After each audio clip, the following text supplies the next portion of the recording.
Hey, everybody, and welcome to another edition of The Owner's Box. I'm Billy Koch, founder and managing partner of the Little Red Feather Racing Club. Joining me alongside, as always, the great, the talented, we found out memorizing genius, Michelle Yu. Michelle, week 3 of Del Mar is approaching.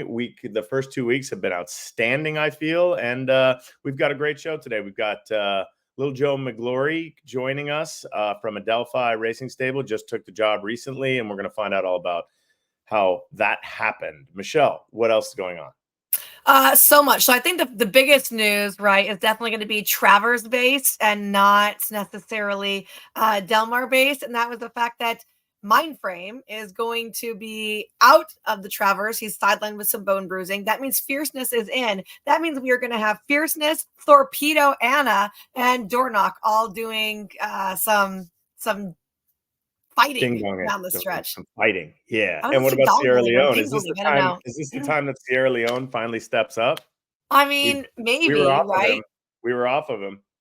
It's not that we're off of him. It's just that he hasn't shown any improvement, right? We've changed the rider, changed the bit, we've let him float out. I mean, we've done all these things, and Right. he's still the same horse. So not that he's not a good horse. He's just not punching through with that like extra. And it's not talent. I feel like it's just maturity, even, right? Yeah. Yeah. Sometimes takes horses a little longer. But what else stood out to you last weekend as we go through our three things of note before Joe joins us on the show? I thought that the other thing that was really nice, at least nice, the right Right? word, out here is rather than a recap, I just thought it was very cool to see a good race coming up at Del Mar. And I guess it's not necessarily Yeah. three things of note, but the Clement Hirsch is going to be really good. The Yeah, Clement but Hirsch is let's going to be go really good. back for 1 second because I thought something stood out to me last Yeah, weekend. is it going to be And Johannes? it was Tim Yakteen. Not only, Okay. oh, here's the train.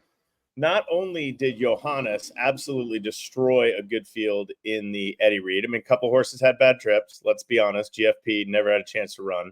But Johannes, there was no beating Johannes. And Tim Yakteen also beat his mentor, Bob Baffert, twice with maidens, which is an incredible feat. I was very, very impressed. It's funny. We were in one of those races It was his birthday too. and it was his birthday. And he's married to Millie Ball. I mean, how much better does life get? Win, win, win. Wins all around for Tim Yakteen. I think he was the star of the weekend. I think Johannes. How do you think Johannes kind of fits with the rest of the kind of middle distance turf horses in America right now? Because why can't he be considered one of the best? I think he is one of the best. Actually, when I was dropping off my kids right now, I just walked by John or drove by John, who's Tim Yakteen's assistant. And I was just like, hey, that horse could win the Breeders' Cup this year. I Yeah, feel like he's a horse that we haven't seen his top side yet. Like he's obviously improving, and we've seen a bigger race from him every time. He's relatively lightly raced. I think and I liked him last year. I really liked him we last all year. did. We all Yeah, did. I mean, Not like a and surprise. It's not a no, surprise. no, no. But you know what it is? It's you never know if that horse is going to turn the corner or not to be a better horse, or if Right. they've hit their peak and that's what they are. And I think if his peak was last year, he'd still be good, but I don't know if he would have been able to turn that corner against older horses. And he's gotten Right. better this year for sure. I completely agree. I give good credit to Tim Yakteen and his team. I thought that was really impressive. And what else? So you had a big race in New York. Obviously, you saw Fierceness bounce back. Was Even that though just this weekend? I think so. Yeah, it was last Oh my weekend. gosh. I thought that was like the week before. Like we've already No, talked about this. no, no. Fierceness Oh, bounced back and he beat Sierra Leone. So that's the 3-year-old division there. You mentioned the Clement Hirsch. We have a great field. that's going Dare to be such a Manor, good race. pretty mischievous. Even, I mean, everyone kind of has a shot in there. It is a really good race, and that's on Saturday afternoon Mhm. at Del Mar. What do you have? What do you have going this weekend? Anything Well, fun? I also want to mention two other little like aftercare corner type things. Yeah. First is we didn't Oh, get our to talk book. about this at all last week. I know. Okay, so this was like one of the things I want to talk about was the Karma book that So my this is. kids read constantly in the car. Oh, that makes my Oh, heart this is swell. Olivia. Olivia yesterday was just six. She was hilarious. She was like reading it. She goes, "Mom, do you know what?" And I'm like, "What?" She goes, "The silks for Silly Billy are the same color as Billy's silks." Isn't that crazy? And I was like, well, Olivia, let me Yeah, tell if you. you look, show the cover, Michelle, because if you look at if you Okay. look at that, it's the kind of the same picture. So JMS, Samantha Siegel, who's on our board, she's stylish. She's actually Good Karma. She has the silks on Good Karma. Madeline Auerbach, who started Karma, those are her silks. And then the late Howie Zucker, who was so instrumental in taking Karma to new heights, those are his silks. And of course, on Silly Billy, that's the little red feather silk. So little tribute to some of the people who run Karma. This was a really a special project to me. We came up with the idea one day. I have no idea why. I thought it was an interesting idea, but we wanted to have a kids book that told the story of what horses do after they're done racing, because it's so uh, and it PM advertising. Christine Siegel and her team did all the pictures, and it's available on Amazon. It's a really cool book for your kids, and hopefully it'll be in track bookstores and bookstores and stuff like that for people to pick up. We just wanted to tell a good story, and thank you to Jay Pridman, who wrote. We assigned Jay to write it, and he did a fantastic job, as always. Jay So does. I actually had to rescue this from my car because it's lived in my car because that's what my kids Because they like to read it in read the when we're car. Oh driving. my Yeah. goodness. Well, we'll get you So another one. We'll get you and another we one. didn't get to talk about that last week. So I want to make sure that was like also one of our things. And coming up this week, if you are in Del Mar on the 11th, I believe it is. Let's say the first. Yeah. So in 10 days, if you are in Del Mar, put it on your calendars. It's going to be the PDJF jockey karaoke out here. I know they had Yep. the East Coast one last week. What'd you But think of Pratt? What'd you think of Pratt and his wife? I thought they were a little weak. I love I mean, Pratt. I can't believe Pratt even got up there and sang Right. because like he's a quiet guy, right? Yeah, it was pretty And good. they were okay. They were all right. Yeah. I mean, Can I just say one other thing? Can I pitch this on August 11th, the same day? On yours must be Monday, August 12th, because the LRF Cares handicapping contest is on August 11th, and it's a really neat mm, thing. it's Sunday. Um, I think the jockey Oh, karaoke it's is on a a Sunday. Sunday? Yeah. Okay, so is the LRF Cares handicapping contest. Okay. Sign up now. You can sign up on the Del Mar website. Money goes to LRF Cares, which helps us for aftercare, and it's a great way to get into some of those bigger contests, the NHC especially. So please sign up. We have a few tickets remaining. If you're listening to the show, buy a couple entries, and it's for a good cause. All right. So that gets through all of our fantastic three things of note and then some. And guess And then what? some. Our guest is joining. He's always so punctual. Bring him in. And he's so handsome. Look at him. Look at this He guy. is. He's very handsem. He took a shower, obviously. Well, Michelle spilt the beans clearly, but yeah. I did not. I swear I didn't tell him that. He Tell me literally what. texted. He goes, "Hey, is this video or audio?" I'm like, "Video." He goes, "I better shower." Oh, I didn't know that. She I didn't didn't even tell talk me. to Billy. Just Yeah. got back from the Glasses barn on in to the really see morning, out there working hard, and Yeah. I thought it was just audio. I said, better check with Michelle. I said, okay, hop in the shower. Yes. Now you've been on the show before though, Joe. I have, and I actually have a funny story about being on the show before. Okay, I want to hear Oh, it. good. So you guys pried out of me at the time that, asking me if I owned any horses. And I sheepishly admitted that I had just bought a horse called Regality. Hadn't told my wife yet. Then she watched the pod before I told her. No way. Oh my So we goodness. the good news is you guys had a baby, so I know it was fine. Oh, that was Yeah. long before babies. She was still Yeah. very upset. So Babies? Wait, babies? How many babies do you have? 2 under 2 right now. Isabella and Nathan. Wow. Are you getting any sleep whatsoever? No. Do you see these eyes right now, Billy? Come on. No sleep. It's unbelievable. I haven't been sleeping good at Del Mar, so I go to Whole Foods the other day, and whatever the lady was like, "Oh, you got to help me. I'm not sleeping because my mind is going a million miles an hour, and I just can't shut it off." And she goes, "Take these," and they were called Z's. Z. I took one. Bam! I've had 3 great night sleeps in a row. So Wait, no, is this like isn't like NyQuil Z's, is it? No. It's like it's got a little Like some melatonin. It's got some stuff? it's got some natural ingredients to kind of shut your mind off. Z's. This is not a paid advertisement, but it is unbelievable. All right, Joe, let's talk about you. We already know your history, we know your background, but I want to talk about your new gig. What made you decide to go ahead and join Adelphi?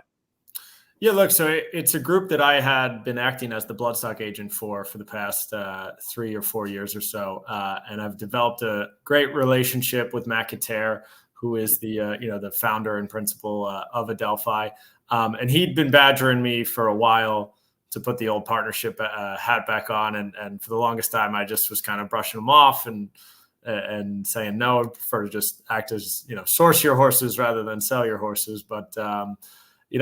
I think, in my previous partnership work, when I had left it was a great experience. I learned a tremendous amount. And let me stop you, Joe. That was mostly with West Point originally, or? Correct. Yeah, I was with West Point Thoroughbreds for 6 Right. years and love all those guys, and still very close with Tom Bellhouse and Terry and a lot of the other members of the team over there. But just kind of felt in my head like maybe it was a chapter of the book closed and written already. And it was always telling myself it would really take the right group and the right feel to get back into it. And but over the last 6 months or so, kind of seeing the partnership group that they've developed and how close knit they are, and coming out to the races when a horse I bought them was running, and just the vibe around them was intoxicating, and it kind of sparked up that fire again. And it was really due to the partners and Matt's persistence that I decided it was time to jump back in. So what does that mean? Because you were buying horses before, but now you're involved. Are you equity partner? Are you now officially on staff? Are you not buying for anybody else? Just explain a little bit about how your position changed. Yeah, look, so still acting as their bloodstock agent, and still a bloodstock agent for other clients as well. Now just coming on in a more operations and syndication sense of a lot of the things involved with getting content on horses in the morning and feedback from trainers, which I was kind of leaving to Matt. Previously, it wasn't that I wasn't a part of those conversations or not involved, but really taking the helm on that. And then also now having a group of the partnership that, I'm the representative for, and anything they ever need, or, just a phone call. Hey, how's my horse going? Or, hey, how you doing? Right. That's very much back in the fold, and excited about what we have coming up the rest of the Saratoga meet. We got off the duck last week with Gem and 10 and went wire to wire the race after the Jim Dandy, which was exciting. And we had a great group out, and it just being far more involved on the partnership side of the coin, as opposed to just, hey, here's the guy who found this horse at the sale. Okay. Now I have a question about that. Like, so since you were finding them before, and then, like you said, someone else was left to syndicate that horse. Now that you're doing a little bit of both, are there any horses you're like, crap, I shouldn't have bought that one? Or maybe like, why don't people like them? Well, like, I'm asking, like, is there feedback that you can get? Yeah. I mean, look, that's like asking feedback that you can get about like the horses. Like, just say you pick out a great athlete every time, right? But maybe sometimes a great athlete doesn't have the best pedigree behind it. Are those ones harder to syndicate because someone wants athlete and pedigree, or pedigree means more to some people? Like, you know what I'm saying? Like, is it good for you to take things back to the next time you buy? Look, absolutely. Look, we're all learning every day, right? And I would say though, with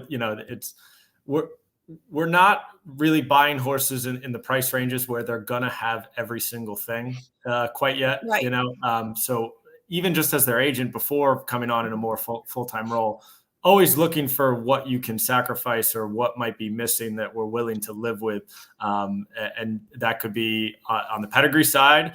That could be, maybe buying something with a bit more pedigree that's not perfectly conformed.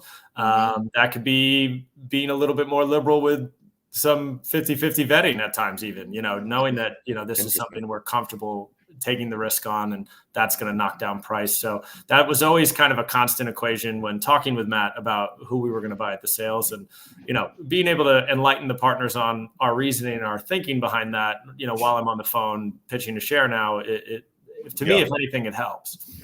Well, Joe, let's have some fun. Let's I'm a client, and I have called Little Red Feather. I have called West Point. I'm based in the Midwest.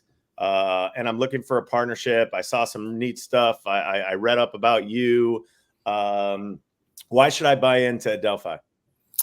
Yeah, look, I think what's unique about Adelphi and the way we're structured in the group we have is that, we're not a huge group.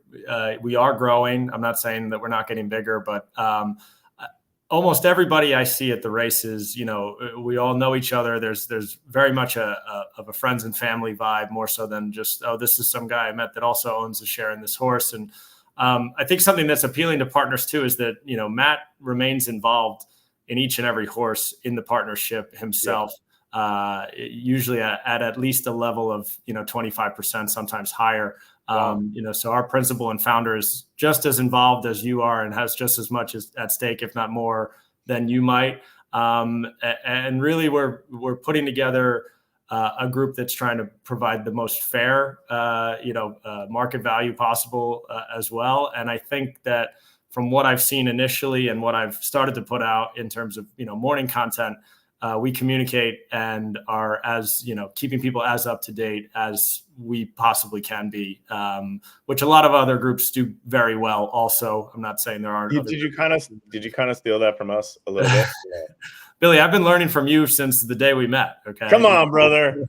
Come on, you don't have to do that. No, that's really we've cool. had a lot of fun times, Billy. A lot of fun. We have. What is the? Let's just get it out there. What is the price point kind of a share for Adelphi, and then where are your margins? Because listen, we don't cut corners on this show. You used to work for West Point. West Point had some pretty high margins. We know that. We talked about that.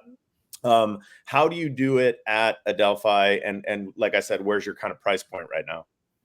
Yeah, look, honestly, the markup is there almost solely to cover the operating cost. It is not to make this a profitable, revenue stream kind of business. And that but you have to get paid.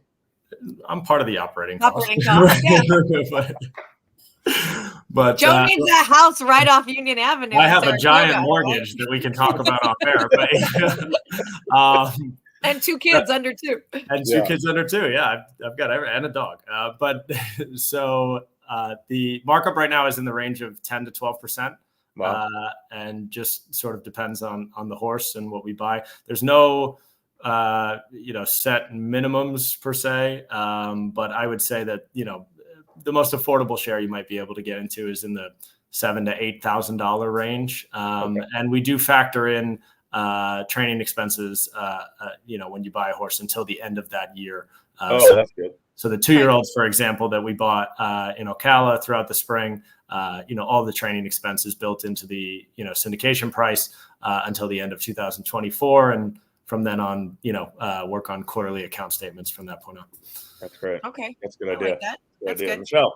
What, Joe, what about, are you guys getting involved in any kind of aftercare? We were just doing a whole thing about Little Red Feathers doing this event for their aftercare. And I know West Point does have an aftercare as well. So you've kind of learned from some. Are you starting to institute that, or is there one already instituted?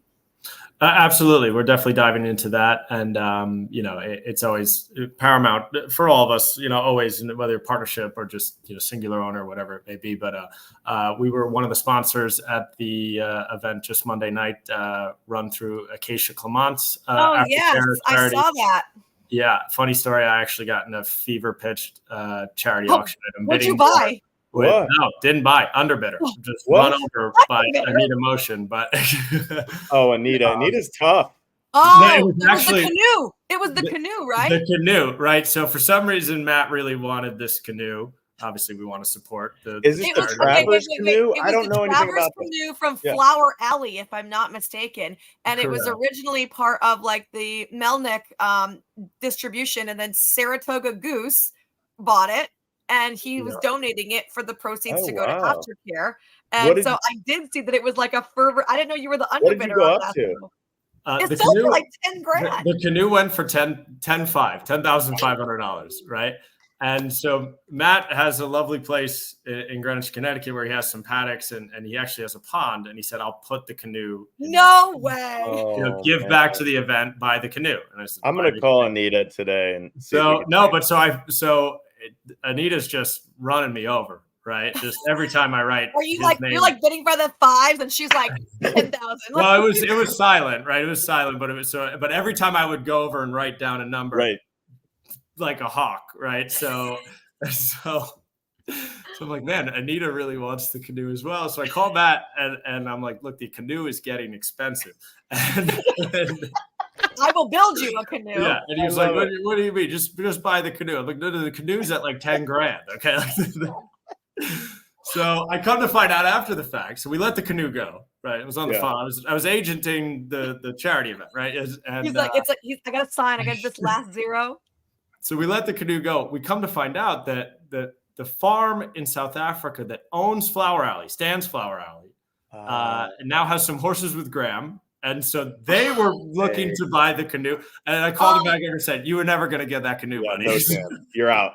That is hilarious. That's funny you say that, because when we talk about bidding, and obviously you've been a bloodstock agent, Joe Migliore joining us on the show. You've been a bloodstock agent for a while. And we bid on these horses, and you're in you're in the arena, and you're all set. And you love this filly that's going through, and then you look over and you see whoever it is, Jacob West, and you see the Eclipse, and you see whatever. And tell us about that experience when you go in, because my heart starts racing like 1,000 miles an hour. I get really pissed off. The guys who are the announcers make fun of me. You know, it's like, what is the experience like for you? Because a lot of people don't get to experience that, what we get to do. Yeah, I will be honest. It took me the better part of a year, maybe slightly longer, to really become comfortable in it, or as close to comfortable as you can be. That first year as a bloodstock agent, every time going up to the ring, whether the owner was with me at the sale or the owner was on the phone or I was on my own, your heart, like you said, your heart's jumping out of your chest. Beating, yeah. Yeah. And especially for the ones you really want, where you maybe know what your ceiling is. And the worst feeling is when, say, just use random number, you have 100 for one, and that's the one you really want. And immediately within the first, immediately in the first 10 seconds, it's like at 150, and you're just like, all the work and my life. Right. And people don't understand how much time you put in just to get to that moment. To vet it and everything. Right. Everything. You've gone to see this horse 2 or 3 times. You've called your client. You've watched the horse. If it's 2-year-old sale, you watch the horse breeze. You've gotten all the analytics, and then you go in. You're just like, oh, I'm out. I got no shot. And it's the worst too when you might have a client say, well, what do you think this horse brings? And say 150, and then it sells for 475.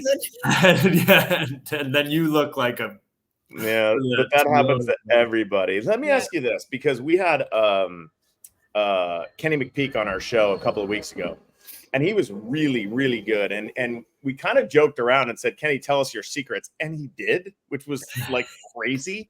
Like literally came on our show and talked for an hour about what he likes in a horse and why he buys them. That part was, he was like, I'll tell you everything I do. You're just not good enough to do it. So here's my plan, but you can't execute it, right? So my question for you, Joe, is when you are bloodstock agenting and you're looking at these horses, are there certain traits that you look for? Let's talk about, forget about pedigree for a second, but let's talk about the physical nature of the horse. Yeah, look, I've been actually trying to not do something drastically different, but I've been trying to almost keep the pedigree book closed when a horse is coming out of the stall, because I think we all have bias, right? We all have biases that maybe there's this sire that we've bought 2 or 3 of them and they all stunk, and now I don't like that sire, or that you bet against on the track all the time. or just things that will make you think something about a horse before you actually look at the horse. Influence. You don't want to be influenced. You just want to look at the physical. Right. I've been trying more and more to just focus on the physical in front of me, and more and more, I think, as time's gone on, I'm just focusing on shoulders and hips, and that's kind of the main thing. I think when I was younger, it was about really watching them walk towards me and trying to find the most, perfectly correct kind of horse. And I've seen a lot of really crooked ones run really fast for a really long time. So I think that was something that kind of, I was a little bit more willing to forgive as time goes on. Not every single conformation flaw in front, but there are ones you can definitely get away with. So really more just kind of looking at the specific areas where I think they're going to generate power and strength. And, for me, that's, most certainly their hind end and their hip. And then, also hind leg conformation, much more picky about that than front end conformation. And then obviously just, we all want to see a good shoulder on a horse too. So, and really the neck attachment into their shoulder and having that look the way it's supposed to look. So those are the kind of things I've started to focus or hone in on, or the things that I would, absolutely, if I see that quickly on a first look, come see that one again, Sure. And keep charging through the list. But trying to find more reasons to leave them on than knock them off. Are you a reserve guy? Oh, sorry, Michelle. I'm Oh, you're sorry. fine. Can you go over just like a little bit more about the leg structure of the hind end? Because I feel like we talk a lot about front end conformation on this show. I don't think a lot of people have talked about what you're looking for in a hind end from like conformation wise. Yeah, look, I think it's about, to finding a horse that has a good enough hip and then also doesn't have a hind leg that is either, too far camped out behind the end of their rump and their tail. Yeah. Or one that might be almost even under themselves with that hind leg. And then also even, walking away from you, don't typically want to, get too excited on horses that are very close in their hocks. If they walk very close behind like that, Right. just it would be a weakness for me in my book. And, again, you're not going to find that stallion perfect hind leg every time, but not one that's really camped out or under themselves or just very close in their hocks and go from there. I was going to ask you about reserves because there are some people now who, definitely want to know what the reserve is. There are others who don't. Where do you lie when you go to the sale? Do you like, especially the 2-year-old sales, let's focus on, like, do you like to know what the reserve is so you know what you're shooting for? Look, it's always nice to know a reserve. It definitely helps. But I think sometimes, honestly, it opens a little bit of a murky door at times when, if the reserve's fair, I don't mind buying a horse at the reserve. But then I think every now and then you'll get clients or people in general that are just, well, I know it's not live money, so I'm not bidding. Mm-hmm. That doesn't necessarily mean you're going to walk back there after you ask that consignor the reserve. Look, they're running a business. They're trying to make a living just like all of us. Mm-hmm. And if they were kind enough to be honest to you about that reserve, and speak with you about it beforehand, and then you let their horse go through the ring in RNA and you're coming back and offering less money, for me, it's just slightly poor form. And again, that's if I think the reserve is fair. Now, if they tell me a silly high reserve which most of them don't,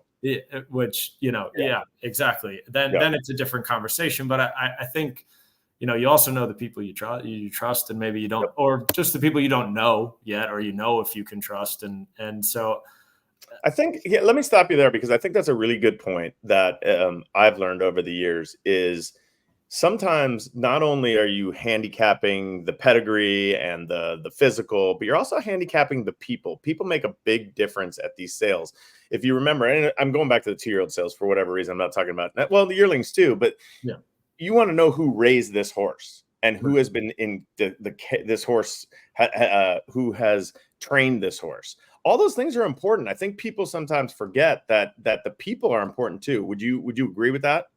Without a doubt. And it's no knock on maybe new consigners that may be showing up, but we've all worked, especially like you said, specifically the 2-year-old sales, because it's such a critical point from breaking to getting to the point that they're ready to go to the racetrack, that, you want to know that they were raised right. And that, if there's a specific consignor or group that, maybe you've bought a few before, or you've just seen, a few before, that once they get to the track, their mind is gone and they're very tough to train, or they want to run off when they get to the pole or whatever it might be. Sure. If you have enough experience to develop a pattern of these horses coming from this specific consignment, oftentimes are like that, then it's something you have to have in your head and either be concerned about or have confidence in that I know this guy does a very good job. Mm-hmm. Yeah. No, it makes a lot of sense. It's all part of the puzzle at the 2-year-old sales specifically. Yeah. Yeah, that makes a lot of sense. Where does Adelphi, where do you guys buy the most horses at? Is it yearlings or 2-year-olds or?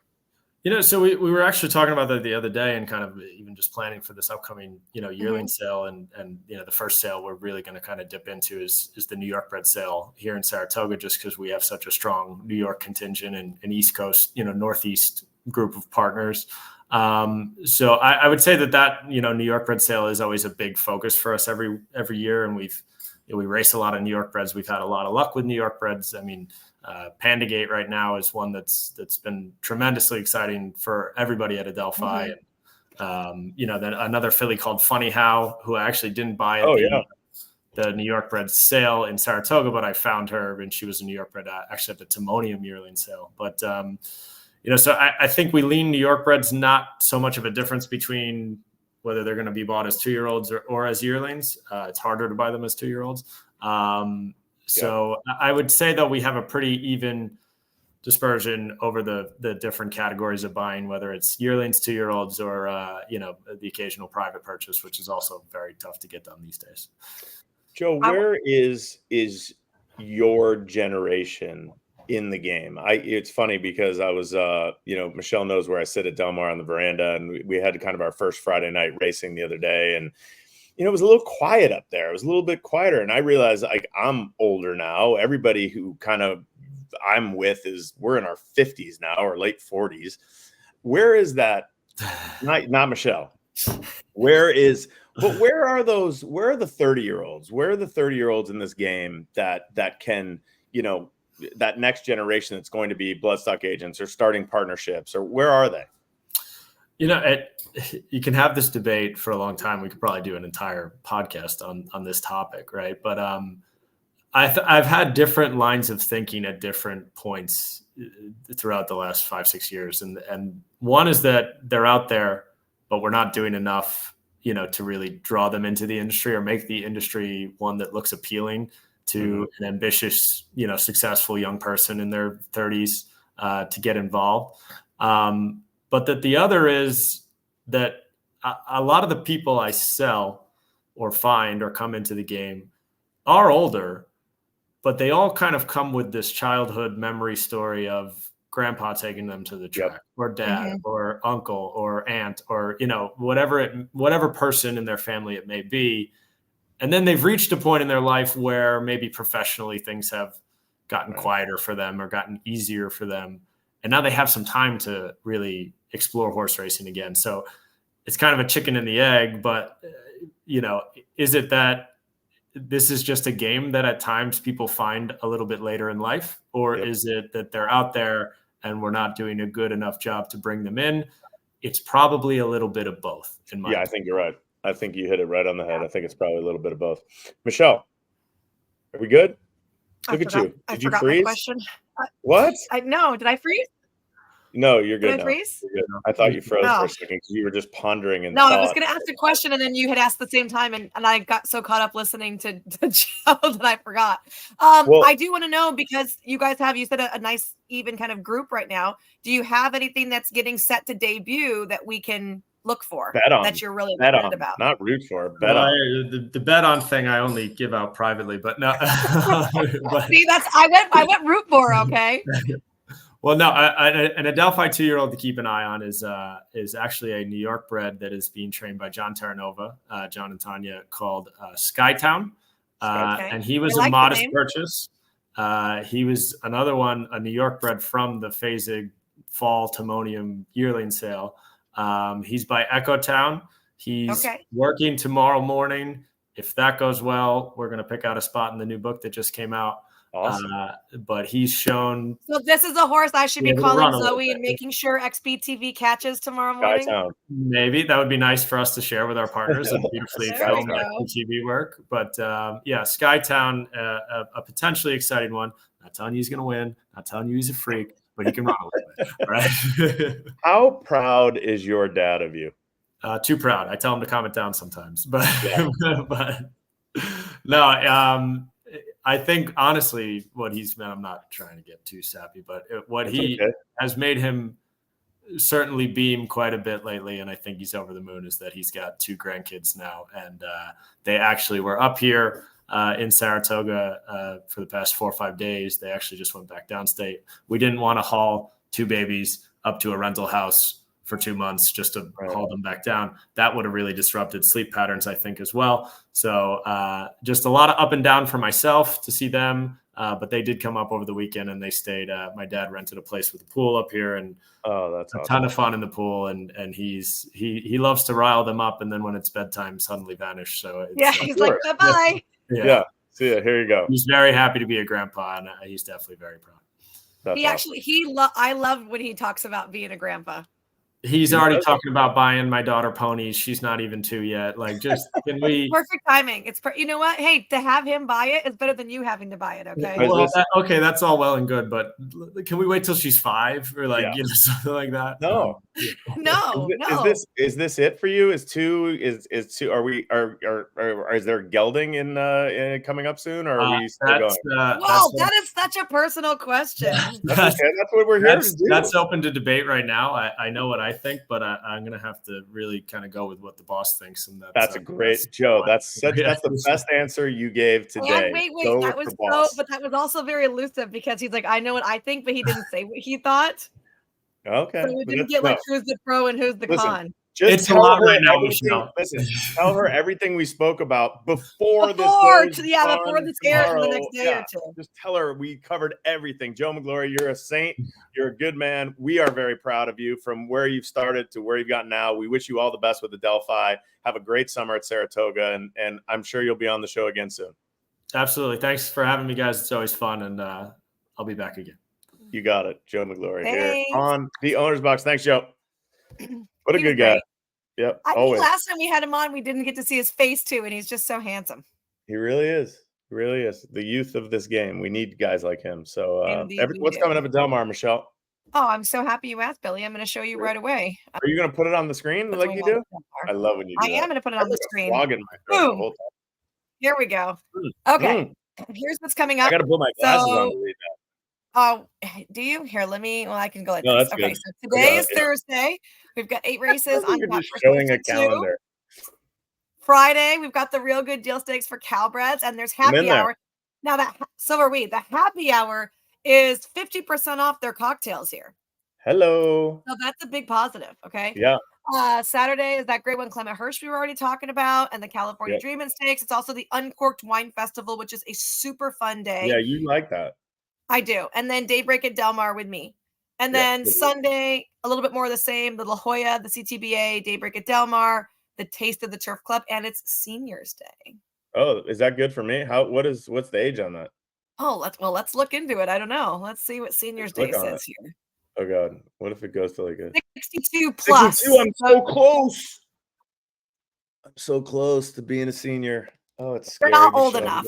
So you get free stretching, free admission, a racing program, and a seat for your ID and prove you're that old. That's crazy. We have 3 2-year-olds running this weekend. There you go. Kind of exciting. That's exciting. I love the 2-year-olds. The 2-year-olds. All right, Michelle, great show. Great job with Joe. We might have, you said, a very, very special guest next week, right? Yes, I don't want to tout it too much in case it doesn't come through, but we are scheduled to have a really cool guest next week. All right, fingers crossed. Thanks, everybody. Have a great weekend. Thanks, guys.